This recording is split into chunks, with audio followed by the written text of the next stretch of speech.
Training camp starts this weekend in the National Football League. That's the unofficial kickoff of what we will see in an NFL season. Fall camp on the horizon in college football, but the real unofficial kickoff, media days around the country. In Las Vegas this week, Big 12 media days, after hours with the Beavs and Cougs, presented by the Pac-12, and Mountain West media days. We focus on the Big 12 in Sin City. And of course, on Wednesday afternoon, it was the prime era in year number 2 in Colorado, getting off to a start with Deion Sanders at the podium. Joe, as we look at the football perspective for Colorado this year, Donnie and I had the debate, kind of like we just did with the New York Jets, when there's so much notoriety and attention for a team that has struggled to even see the playoffs in the last decade plus. What does actual success look like for a Colorado team that was 4-8 a season ago in year number 1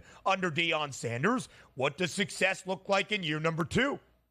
Yeah, we talked about it on the radio, Ben. Success in year 2 is 6-6 and a bowl appearance. That would be the biggest thing for Colorado to get back at least over the hump and have their sights set on year number 3 with the Deion era. The biggest question, Ben, and we talked about it again, does Deion want to be there from years 3 to 5? If so, the 6-win possibility is well within reach. They have winnable games. They have the type of quarterback in Shedeur Sanders to outscore teams. What do you get from the defense? They were pathetic against the run, and most importantly, the offensive line broke down, 50-plus sacks allowed. They need to run the football better as well, dead last in FBS.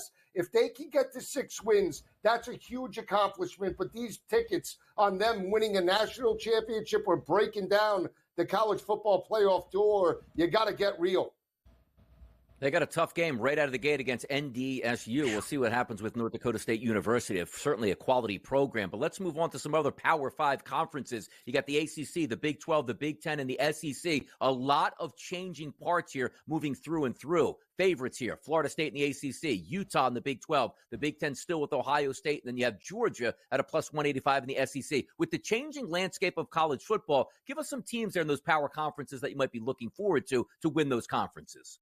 Yeah, I mean, the ACC, I'm dialed into Florida State because I believe they have the best roster, Donnie. I mean, Clemson is appealing at 4-1 in Louisville. They made it to the ACC championship game last year, and in the first year with Jeff Brom, they're definitely a team that has odds at 10-1. In the Big 12, I know Utah's the front runner, but the conference realignment scares me. Kyle Whittingham, is he all dialed in? What do you get out of Cam Rising? So I'm going to go with my guy, Texas Tech, and Joey McGuire. I think he's done a fantastic job.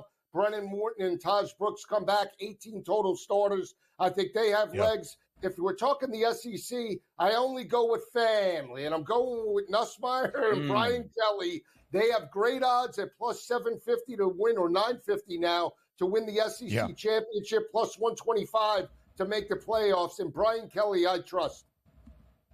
Brian Kelly in year number 3 always does well at wherever stop he has been around college football. Let's look individual now at the Heisman Trophy odds. Dillon Gabriel, the new quarterback at Oregon, transferring from Oklahoma, plus 750. A co-favorite as he moves up the board with Carson Beck, plus 750. Georgia's quarterback, the guy on your screen, Quinn Ewers, a 10-1 price. I figured you might like that. That's a credit to our graphics producer, Jesse Metzger, who reminded us of a great joke. Quinn Ewers, 10-1 there, third best number to win the Heisman Trophy. Lacey guy, who gets your early look in the Heisman Trophy race?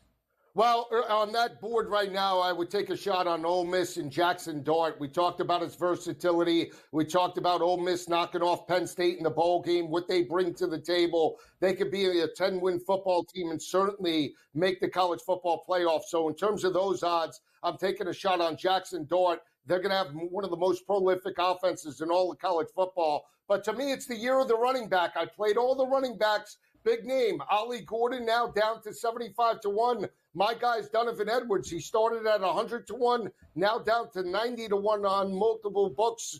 Keep an eye out for him, and then obviously Quinshawn Judkins as well. The year of the running back, the last running back to win the. What do you say? Quinshawn. Quinn Ewers. That was good. That was also very see, good. The last good one. time a running back won the Heisman Trophy, Derrick Henry at Alabama in 2015.